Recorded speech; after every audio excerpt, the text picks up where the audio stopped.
In today's video, I'm going to teach you how to create Facebook group on Facebook. Alright, so I'm here on my browser and the first thing I'm going to do is head over to Facebook. I'll just type it into the address bar, press enter, and once it loads up, I'm going to make sure I'm logged into my account. If you're already signed in, you should land right on your home feed like this. Now from here, I'm going to look over to the left side of the screen. You should see a menu with different options and one of them says groups.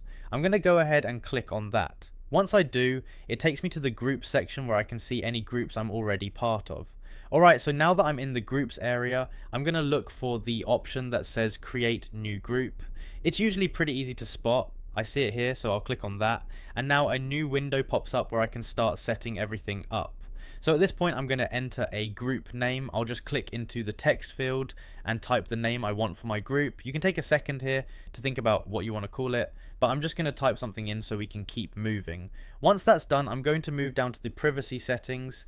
You'll see options here where you can choose how public or private your group is. I'm going to select the privacy option I want just by clicking on it. So I'll go ahead and choose one here. Now that I've entered the group name and selected the privacy, everything is pretty much set. So the last thing I need to do is click on create. I'll go ahead and click that button and Facebook will start creating the group for me. And just like that, the group is created. It only takes a few clicks once you know where everything is. Just follow along exactly like this and you should be able to set up your own group without any issues.